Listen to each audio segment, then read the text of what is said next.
Welcome to More Than Just a Veteran podcast. More Than Just a Veteran seeks to share empowering real-life accounts from our beloved military men and women. Our mission is to pay them the utmost respect for their sacrifices through our podcast and heroic stories. We don't want to send the MP to your barracks, so go ahead and click subscribe to our channel on the double.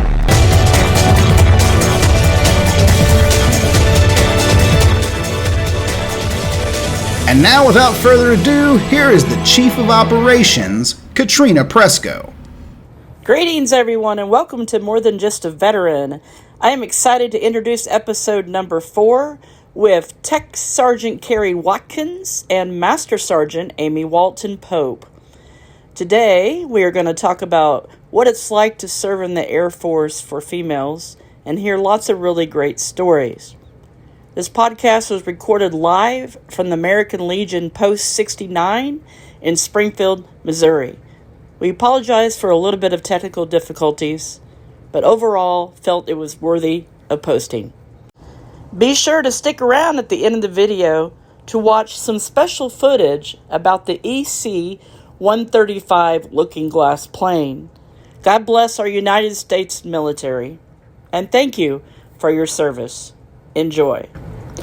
Tech Sergeant Carrie E. Watkins, 1980 to 2000, U.S. Air Force.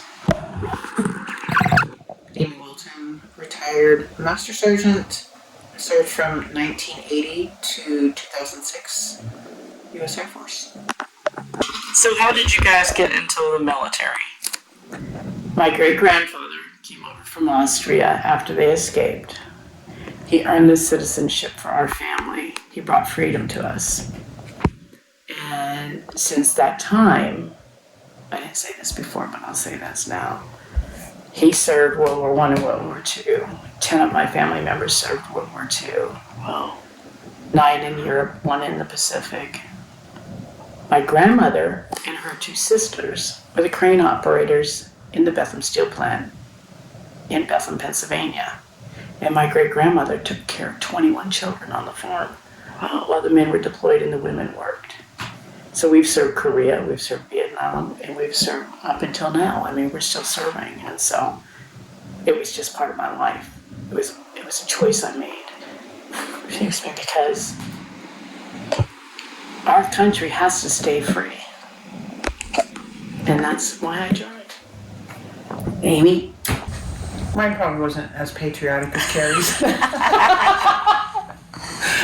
But Okay. I tried college for a semester, and I'm just not a school person. So my older brother and sister had joined the Navy, and they enjoyed it. They were in there for their 4 years, and I thought, shoot, I want to see things. I want to do things, and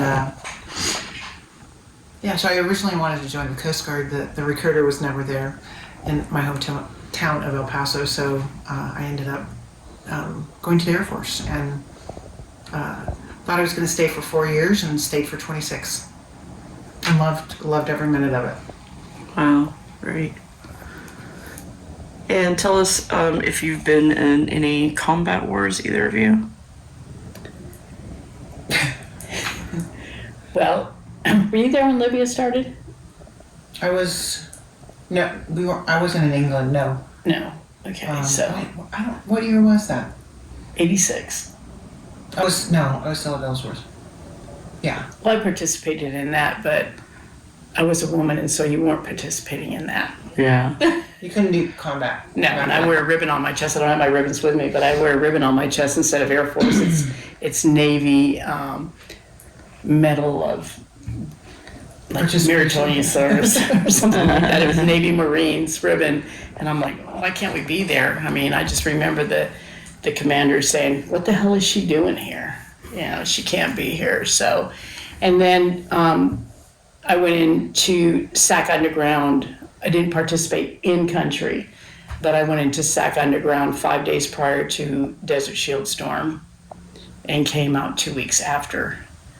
And that was an eye-opener for quite a few people because it had been so long since we'd done any conflicts. So, and I worked the battle staff at SAC headquarters for Herzegovina and Bosnia as well. So I had orders, and they canceled my orders because I worked the command post. As a matter of fact, for Desert Shield, I worked 21 days, solid 16-hour shifts. And Cheney put a bed in the women's bathroom for me. Nice. A little cot. He did. He put a cot because we were working so many hours and everything, and it's for me to be able to get a couple hours sleep in the middle of the night. Cheney did that. It was interesting. Were you ground radio before, or you went straight to nowhere? As a matter of fact, I was graduating Keesler Air Force Base for ground radio. I graduated ground radio school, and they were not taking any airmen. You used to have to be a staff sergeant, E5 and above, in order to be airborne, and they've never taken any women at all. And they walked in the room that day. I had just finished taking my test in ground radio. We were sitting there for everybody else to finish, and they walked in and said, "You want to go airborne?" And I said, "What?" And they said, "You want to go airborne?" I said, "You're not taking women." And he said, "As of today, we're taking women. Do you want to go airborne?" And I said, "Yeah, sure, why not?" How stupid was I? Oh, you were smart.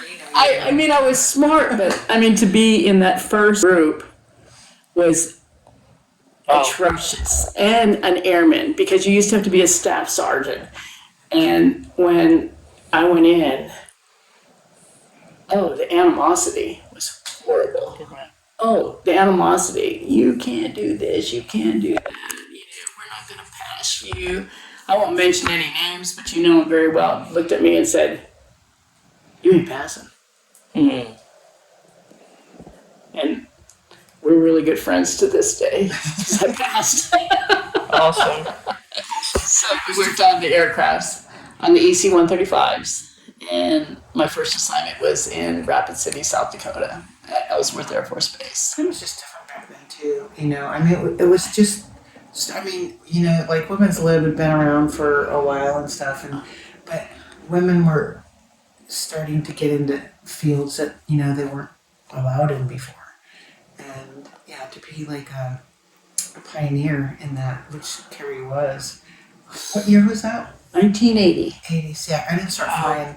I came in the Air Force in 80, but I was admin, so I had to wait 3.5 years before I could retrain, and then it wasn't too late. It was in late 83 when I went to school, and then 84 when I met Carrie at Ellsworth, and so she'd already kicked some butt by then, and made her place, and so it wasn't. We still had work to do, but it wasn't as hard. But it wasn't, I mean, it was just, everybody had been in the military already for like 15 to 20 years.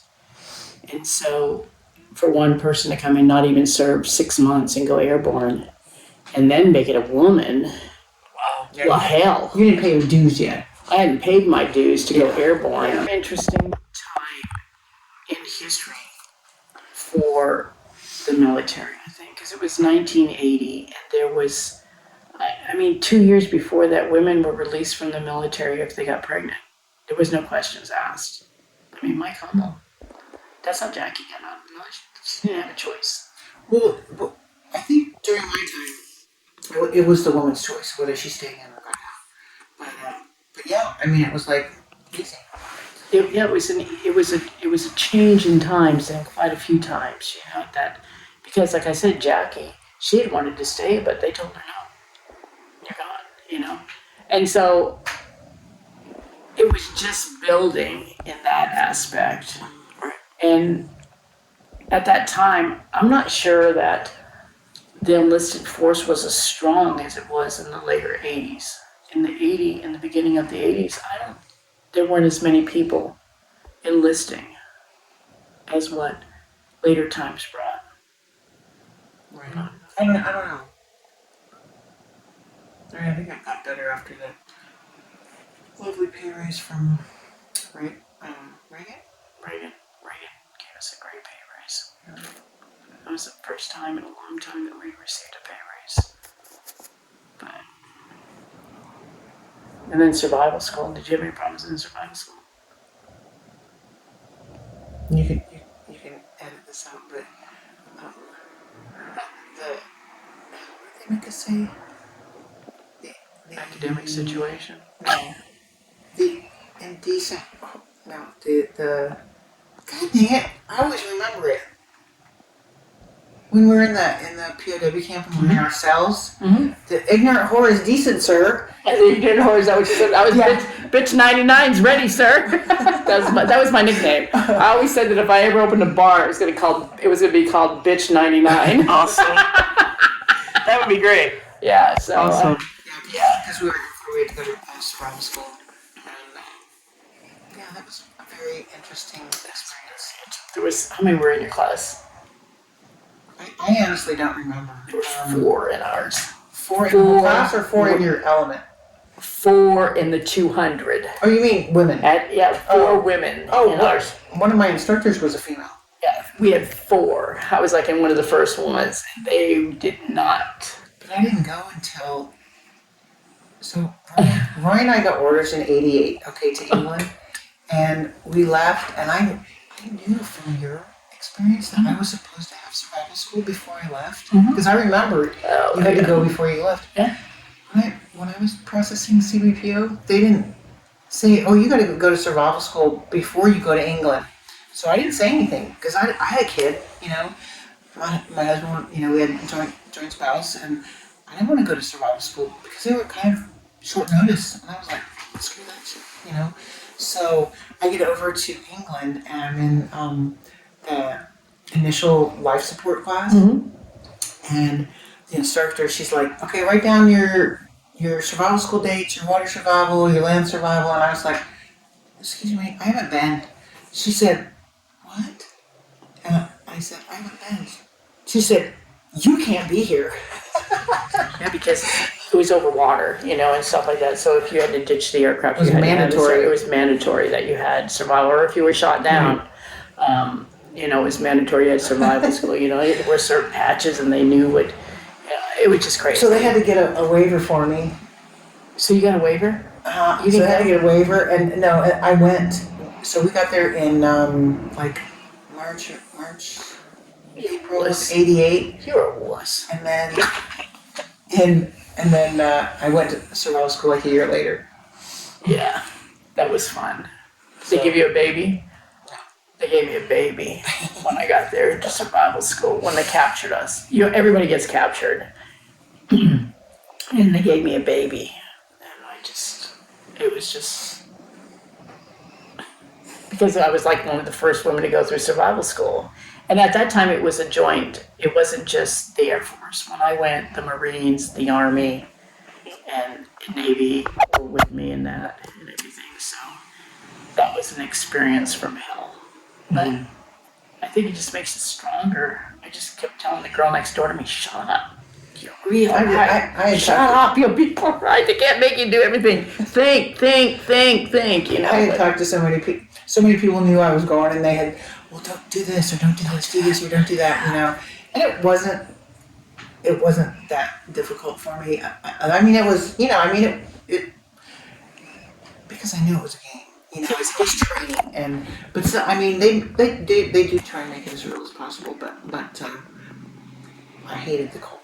Oh, it's no. We probably had like 6 or more feet of snow out in the field. It was horrible. Yeah. Snowshoes. Oh, yeah, it was supposed to be, I was in there and it was supposed to be spring. We were the first spring class, so we didn't get all of the winter gear. And we got hit with a blizzard. And this is no lie. I won't mention his name, but I had a partner. He was a navigator and I was a communicator. And I had my beanie on and I had my BDUs on and my beanie and everything, so you couldn't see. All you could see was this much of me.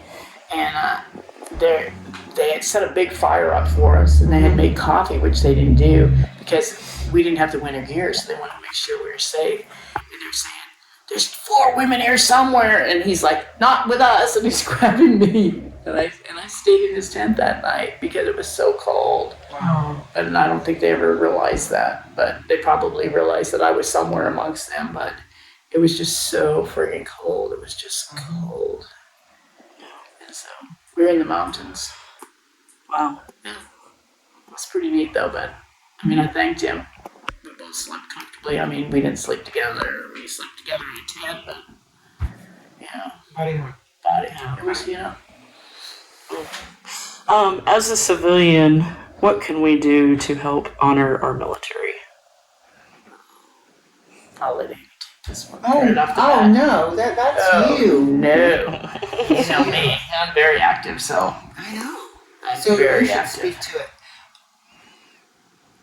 I mean, I think it's lovely when, someone thanks me for serving. That is, but honestly, I feel guilty when someone says that to me because I didn't do combat. My service was, I loved it. I loved it. I didn't feel like a child. And there's so many people that have lost their lives, serving and lost their lives, lost their limbs, their livelihood, and it just kind of but, I mean, there's so many things that can be done, to honor people who have served,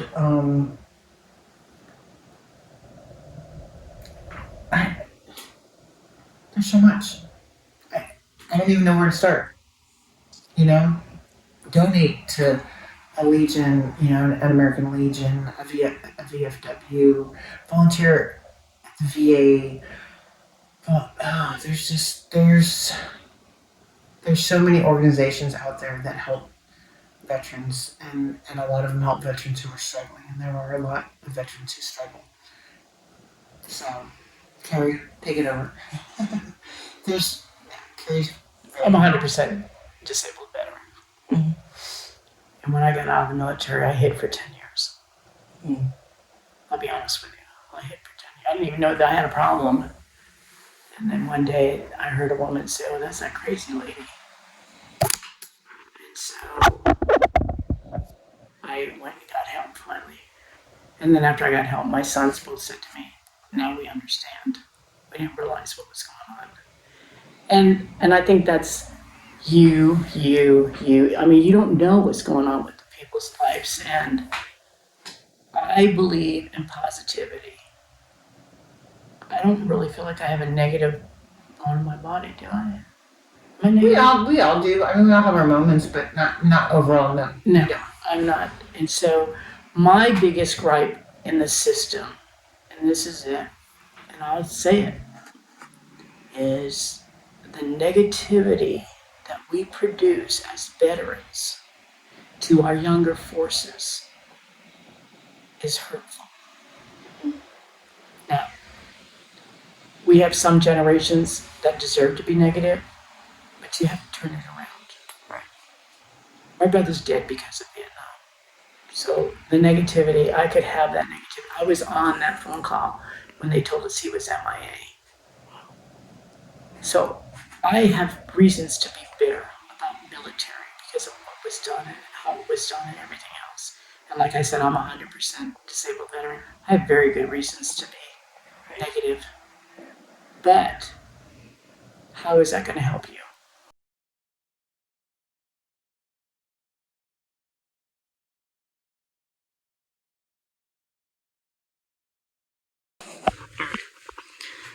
So as I said, we're filming here live from the American Legion Post 69, and go ahead and tell us about your involvement and what all the American Legion does.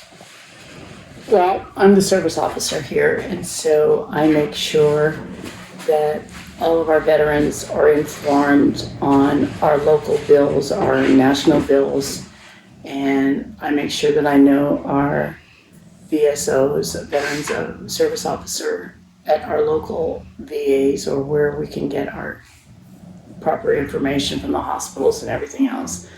I pretty much go and get them disability if they need it. I also get them help. Our post itself is very involved with the homeless society in this area. We have 79 men and 10 women that we continually try to support in all ways. We have an auxiliary group that works with all kinds of groups in the area, like the diaper program, the Ozark food program. We do the backpack program, and that's where we send food home. We give money to an organization that sends food home on Fridays for children to be able to fix for themselves on the weekends, because there's a lot of parents out there that aren't doing what they need to do. Right now, we are supporting a young lady who has stage 4 cancer, and she's coming from California. She's a daughter of one of our members. We just try to do what's right. During COVID, we took care of school supplies, we took care of meals. I mean, we just try to do what you need to do for your neighbors, and that is what we're all about. And we definitely take, our motto here is, because of you, we get to do what we do. And that is, we have bingos here, and so we make money off of bingo, and the profits that we make off of bingo, we split in half. We split, this goes to the veterans and this goes to the community. So without the community or the veterans, we wouldn't be able to do what we do. And so that's what our motto is at this American Legion Post. More Than Just a Veteran is currently seeking heroic veteran stories to share. For more information on how to submit your story or support our podcast, go to www.morethanjustaveteran.com. More Than Just a Veteran is owned and produced by Presco Productions. Like us on Facebook and Instagram at More Than Just a Veteran. God bless you all, and let us never forget that freedom is not free. This podcast is dedicated to the beloved CW03 Lionel W. Lanou, laid to rest at Arlington National Cemetery, Arlington, Virginia.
Special bulletin from... Center Redwood 885 at 15.5 for 17.